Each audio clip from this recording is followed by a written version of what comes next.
Hello guys, welcome to my new blog. तो guys, आज हम जा रहे हैं फतेहपुर सीकरी। आपने जैसा कि देखा पिछली वीडियो में एक ब्लॉग आया था हमारा, जिसमें हमने बुलंद दरवाजे के बारे में पूरा डिटेल्स में बताया था और अनारकली की, जहां अनारकली को चिनवाया था अकबर ने, वो सारी प्लेसेस को दिखाया था। तो गाइस, आप जुड़े रहे हैं वीडियो में। देखिए, आज हम फतेहपुर सीकरी फोर्ट के बारे में इस ब्लॉग में कवर करेंगे पूरा।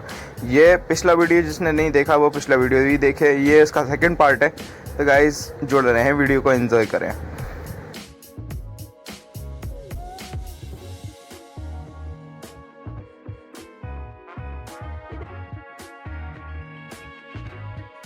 तो गाइस, आगरा से लगभग 35 किलोमीटर की दूरी पर स्थित फतेहपुर सीकरी फोर्ट है, जहां पर आज हम विजिट करेंगे। अपनी वीडियो में सारे मॉन्यूमेंट्स के और उसके सारे चीज़ों के बारे में उसको कवर करेंगे। तो गाइस, फतेहपुर सीकरी फोर्ट में जाने के लिए हमारे पास 3 दरवाजे हैं, जो कि इसके बैक साइड में से अभी हम आप वीडियो में देख रहे हैं, और अभी हम इसके फ्रंट व्यू को भी दिखाएंगे। ये देखिए।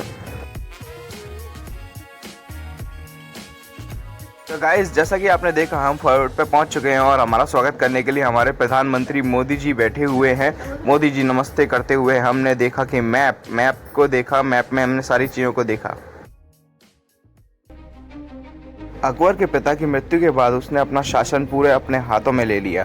उसके चाचा ने उसकी सहायता करी तथा उसको पालन पोषण किया। अकबर ने अपने पूरे बल के साथ में पूरे देश पर राज करने के लिए सारे साम्राज्यों को जीत लिया था। अकबर की कुछ कूटनीतियों की वजह से अकबर सम्राट राजा बन गया और वह अपने पूरे देश पर राज करने लगा। इतना बड़ा राजा होने के बाद भी वह अपनी प्रजा से बहुत स्नेह करता था और वह अपनी प्रजा के लिए बहुत कार्य करता था। प्रजा ने खुश होकर उसको मोहम्मद जलालुद्दीन अकबर नाम की उपाधि प्रदान करी। इसके पश्चात उसने जोधाबाई से विवाह करने के बाद में रहने की व्यवस्था करने के लिए फतेहपुर सीकरी फोर्ट का निर्माण कराया तथा वह बहुत खूबसूरत था। महान राजा होने के बाद भी इसका अस्तबल हरम बहुत सारे अस्तबल घोड़ों से भरा रहता था। जैसा कि आप देख रहे हैं सामने की तरफ बहुत सारे काली दीवारों पर ये बहुत प्रमाण है कि यहाँ पर अस्तबल बांधे जाते थे और घोड़े, हाथी, जितने भी इसके जानवर थे वो सारे के सारे यहीं बांधे जाते थे। इन दीवारों को देखते ही प्रतीत होता है कि अकबर का साम्राज्य बहुत ही विशाल रूप से बनाया गया था। इसमें बहुत सारे पशुपालन किया जाता था तथा अकबर के चुनिंदा हाथी घोड़ों को इसमें ही रखा जाता था तथा इसका देखभाल के लिए भी बहुत सारे इंसानों को इसमें लगाया जाता था। जैसे जैसे हम अंदर अस्तबल में भरते जा रहे थे, हमें घनघोर अंधेरा मिलता जा रहा था। इसको देख के पूरा प्रतीत हो रहा था कि यहाँ पर बहुत सारे जानवरों को बांधा जाता था, जहाँ पर बहुत सारी व्यवस्थाओं को भी किया जाता था। पानी की बहुत अच्छी उच्च व्यवस्था के साथ में यहाँ पर घोड़ों, हाथियों को नहलाया तथा उनके यहीं पे ही उनका पालन किया जाता था तथा उनके खाने का प्रबंध भी इसी में किया जाता था। बहुत बड़े बड़े विशालकाय कमरों के निर्माण उसने कराए थे। अकबर का साम्राज्य बहुत ही विशाल था, जिसको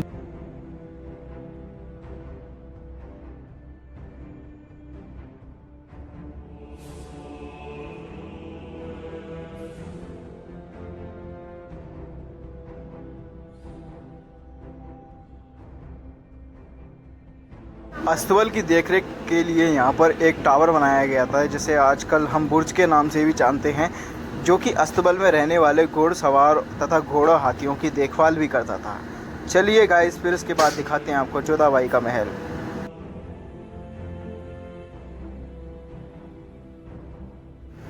अकबर की एक बीवी जोधाबाई का महल अकबर ने इसी किले के अंदर निर्माण कराया था।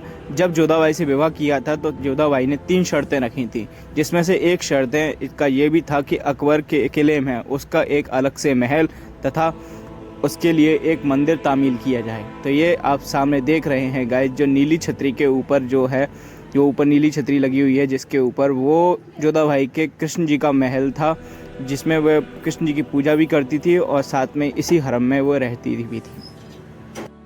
पूरे किले में सिर्फ इसी स्थान पर मंदिर के ऐतिहासिक चिन्ह मिलते हैं, जैसे कि पत्थरों पर बने घंटे तथा फूल पत्तियों की डिज़ाइन आदि। इससे पूर्ण रूप से पता चलता है कि यहाँ पर जोधाबाई का अकबर के द्वारा बनाया गया एक श्री कृष्ण जी का मंदिर भी था तथा इस मंदिर के आंगन में तथा इस पूरे प्रांगण के सेंटर में एक तुलसी माता का पौधा भी लगा हुआ है, जो कि हिंदू रीति रिवाजों में बहुत अच्छा प्रतीक माना जाता है।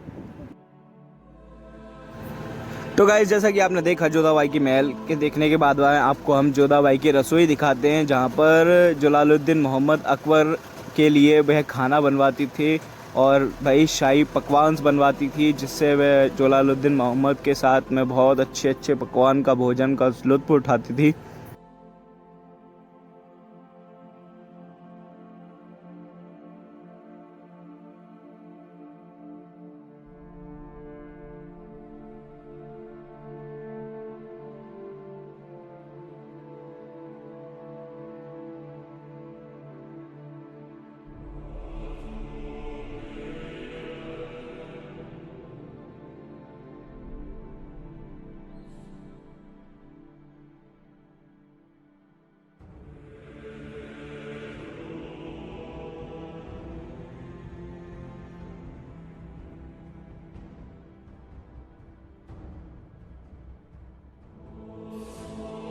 तो गाइस, जोधाबाई की महल की रसोई देखने के बाद में, जैसा कि मैं आपको सबको बताता हूँ कि सारी चीज़ों के यहाँ पर साइन बोर्ड लगे हुए हैं। आप वीडियो पॉज करके सारे साइन बोर्ड्स पढ़ सकते हैं। उसमें आपको सारी जानकारी पता चल जाएगी कि ये कौन सी चीज़ कहाँ पर है, कहाँ नहीं।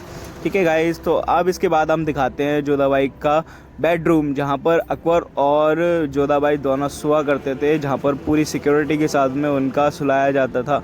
गाइस, बेडरूम उस टाइम का बहुत ही ज़्यादा लग्जरी बनाया जाता था। पूरा पत्थर से बना हुआ बेडरूम है। गाइस, आपको दिखाते हैं हम कितना बड़ा उनका डबल साइजेड बेड था, जो कि बहुत ऊंचाई पर था। देखिए गाइस।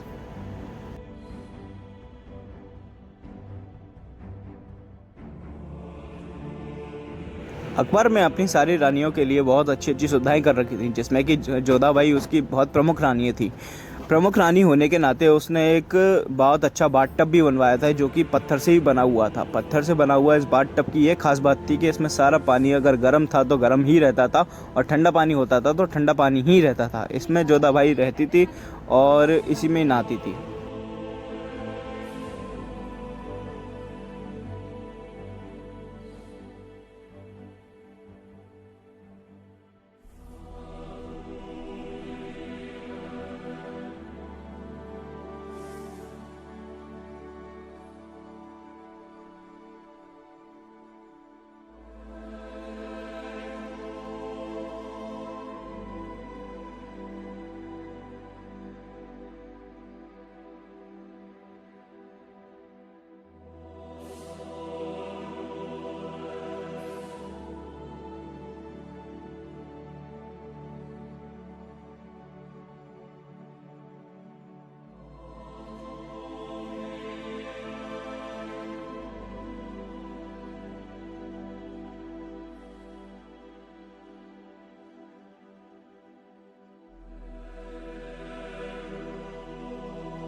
लाख पूरी पाकिस्तान इसने पूरे अखंड भारत पर राज कर रखा था, जो कि पाकिस्तान, अफगानिस्तान, यूरोप, श्रीलंका, म्यांमार सब पे राज कर रखा था। अकेला ही साम्राज्य राजधानी पूरा पूरे संभाल करता था पूरा मोहम्मद अकबर, ये कि नाम बहुत ज़्यादा विश्वघाती नाम है और इसके नाम से आगे कोई राजा ऐसा नहीं हुआ मुगल की सल्तनत में जो कि इसकी बराबरी कर सके।